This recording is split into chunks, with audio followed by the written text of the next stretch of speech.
विमल पोलो जोबा केसरी, हर पल मनाओ केसरी त्योहार।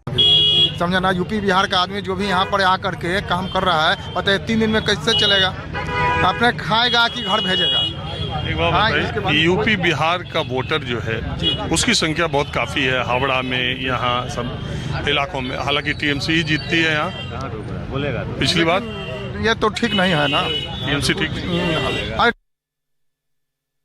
तो कोई सोचता ही नहीं, कोई भी पार्टी का हो। बताइए, पहले तो ठीक चलता रहा, आज से 15-20 साल पहले तो ठीक था पोजीशन, लेकिन अभी बहुत हालात बदतर हो गए। बताइए, जो भी आदमी आया है अपना संसार बाल बच्चा छोड़कर यहाँ कमाने के लिए, 3 दिन में क्या करेगा? कैसे चलेगा उसका जीविका? घर संसार कैसे चलेगा? इसके बारे में कोई सोचता नहीं। तो ममता बनर्जी की राजनीति आजकल तो मंदिर का खूब उद्घाटन। हाँ, यही तो मंदिर मस्जिद, यही तो राजनीति चल रहा है। सब बीजेपी चाहे कांग्रेस हो चाहे जो भी हो, हाँ चाहे जो भी टीएमसी हो, जो भी, तो यही सब। लेकिन इससे तो गरीब का भला होगा नहीं। ओ कबीर हुमायूं, क्या नाम है वो? छोड़िए, कबीर हुमायूं तो अपना मस्जिद बना रहे हैं, क्या कर रहे हैं? क्या है मामला? वो मामला के बारे में हम नहीं कुछ बोलेंगे, वो उनका जो काम वो अपना कर रहे हैं। लेकिन मजदूर के बारे में कहाँ सोच रहे हैं? हाँ, मजदूर के बारे में सोचना चाहिए ना जी। हाँ, कोई भी आदमी, ये चटकल जो भी है, ये जो चटकल है, ये चटकल मतलब जूट मिल। हाँ, जूट मिल वही चटकल आदमी बोलता है। हमारा कार्यक्रम देख रहे हैं बहुत लोग। ये जूट मिल जो है कि एशिया का सबसे पहला ये इंडस्ट्री है यहाँ। ये जो है AI Champdani industry, Wellington jute mill. अरे हमको आप एक बात सीधे सीधे बताइए, ये जो मुसलमान है मोटे तौर पर, वो सब एक तरफ ममता बनर्जी की तरफ इस वजह से है कि बीजेपी आ जाएगी, या उनमें बदलाव है? कुछ सीपीएम पे भी है, कुछ कांग्रेस में, क्या है? ना, बहुत सारे वर्कर हैं जो है कि अब जात पात के ये नहीं कहा, जो भी है उनको काम चाहिए भाई। हमको काम चाहिए, हमको रोजी रोटी चाहिए, बस। आपको क्या लगता है भाजपा? और शांति चाहिए, बस अमन शांति चाहिए, ये दंगा फसाद वाला बात नहीं। आपको क्या लगता है बीजेपी आएगी तो ये उद्योग धंधे बहुत अच्छे हो जाएंगे? ये कोई ऐसा मुद्दा नहीं है। जैसे कि अब बताइए कि जो चिट फंड कंपनी, जो ये बंगाल में बहुत सारी कंपनियां थी यहाँ पर, चिट फंड कंपनी, उसमें बहुत सारे लोगों का पैसा जैसे कि जमा हुआ, और ये राज्य सरकार जो है कि उन लोगों को लाइसेंस दे देती थी मार्केट में काम करने के लिए, लेकिन उस पर जो है कि कोई मतलब कि छानबीन नहीं हो रहा था। हैं, छानबीन नहीं हो रहा था। इसके वजह से सारा जैसे गलत तरीके से अपना जो भी मार्केट में काम किया, काम करने के बाद में अब क्या है कि जब अचानक ये कंपनी सब बंद हो गया, बंद होने के वजह से अब मान लेते हैं कि अब जो भी ये तृणमूल में जो थे नेता, हम लोग को भरोसा था चलो अभी बीजेपी आएगी तो जैसे कि हम लोग का चिट फंड वाला जो पैसा है, रकम, वो वापस मिलेगा या कानूनी कार्रवाई किया जाएगा। तो अब जो है कि इसी ये का नेता जो है टीएमसी का नेता जाकर के बीजेपी मिल गए, अब वो साफ सुथरा हो गए। बताइए, सब कौन सा राजनीति है? हाँ, वॉशिंग मशीन में धुल गए। यही सब तो होता है। अब क्या कहा जाए, किस पर भरोसा किया जाए? वही मुख्यमंत्री जो है कि ब्रांड एम्बेसडर मिथुन चक्रवर्ती को बनाती है एल्केमिस्ट में। बताइए, तो आदमी जानता है कि चलो भाई तो सही है, मुख्यमंत्री के साथ में है, हम लोग पैसा रख रहे हैं तो हम लोग का पैसा सुरक्षित है। फिर वो जैसे कि अब वो तो फेलियर हो गया, कोई इसके बारे में सोचता नहीं। हर गरीब, हर घर का मिथुन चक्रवर्ती चलेगा बीजेपी में। हाँ, चलेगा बीजेपी। अब बताइए क्या कहा जाए, किस पर भरोसा किया जाए? मार्केट में 10.5 लाख रुपया मेरा डूबा हुआ है। 10.5 लाख रुपया कहाँ लगाए थे? हम मार्केटिंग का काम भी करते थे, जूट मिल भी काम करते, पार्ट टाइम में करते थे। बताइए, अब ये जो है कि अब कैसे क्या होगा? हम लोग तो जैसे कि आप पब्लिक का बात सुनते रहते हैं, लेकिन अब कमा कर थोड़ा उन लोगों को भरपाई करते हैं, लेकिन हम लोग का भी कौन देखने वाला है, कौन सुनने वाला है? अरे इसीलिए तो हम आते हैं सड़क पर लोगों से बात करने। आपका प्रोग्राम हम बहुत देखते हैं, बारहा देखते हैं, इसीलिए आपसे हम हाथ भी मिलाएं। हमारे कोई आपसे हमारे प्रोग्राम को लेके आपको कोई शिकायत? नहीं, कोई शिकायत नहीं। बहुत अच्छा आपका प्रोग्राम लगता है। आप पटना में गए थे, ओपन जो से कि बस में सफर कर रहे थे, हाँ, रात में सब, हाँ, तो हम देखे थे आपका प्रोग्राम, देखे थे मरीन ड्राइव में वो बस पे। हाँ, बहुत अच्छा लगा।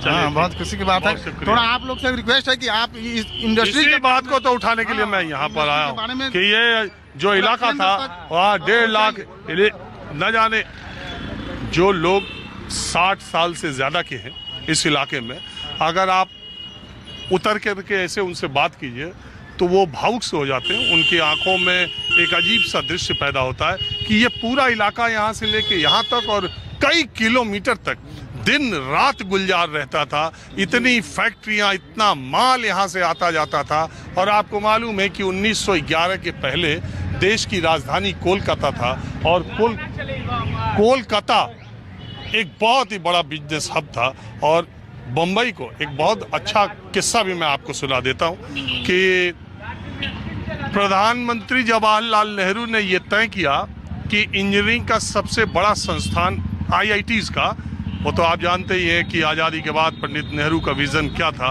उन्होंने 1950 के दशक में ही ये तैयारी शुरू कर दी कि अब IITs खोले जाएंगे, इंजीनियर बनाने के संस्थान विश्व स्तरीय बनाए जाएंगे।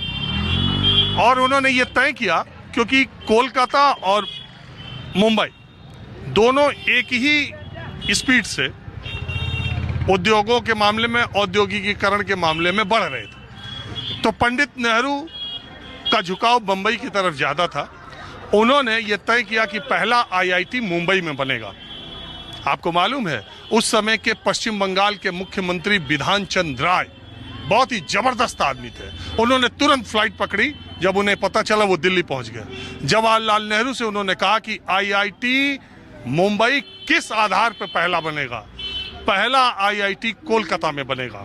किसी भी पैमाने पर आप बम्बई को कोलकाता से माप के देख लीजिए। हमारे यहाँ और खासकर इंटेलेक्ट के मामले में उस समय ये पूरा शिक्षा व्यवस्था इधर की एक ही थी, बंगाल, उड़ीसा, बिहार।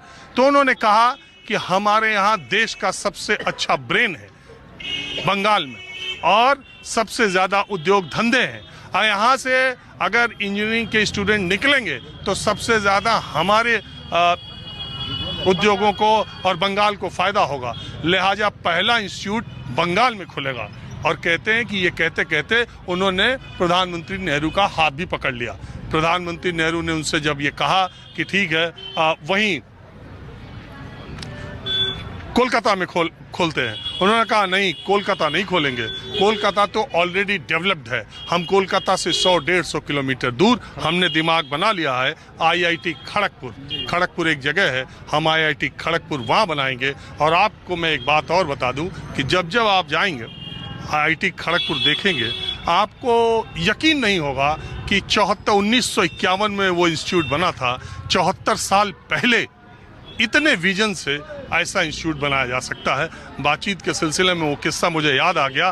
तो कितनी इंडस्ट्रियली कितना विकसित था कोलकाता, और उस समय के आज़ादी के 30 सालों तक कितना तेज़ी से आगे बढ़ा। लेकिन वही बात है कि वामपंथी शासन आने के बाद बहुत सारी, केवल सरकार की औद्योगिक नीति या वामपंथ की विचारधारा ही ली है, बहुत सारे कारण ऐसा पैदा हुए जिसकी वजह से जूट मिलें एक के बाद एक बंद होती गई। जो चल रही हैं वो ऑक्सीजन पर है, 1 साल चलती हैं, 1 साल बंद हो जाती हैं। यही मिल तकरीबन 5 साल बंद थी। शायद मैं पिछले चुनाव में आया था यहाँ तो बंद थी, यहाँ कोई नहीं दिखाई दिया था। तो मैं ये भी कह रहा हूँ, मेरे दिमाग में एक बात आती है कि पहले 1985-90 के आसपास ये बातें आम लोग करते थे। मैं बहुत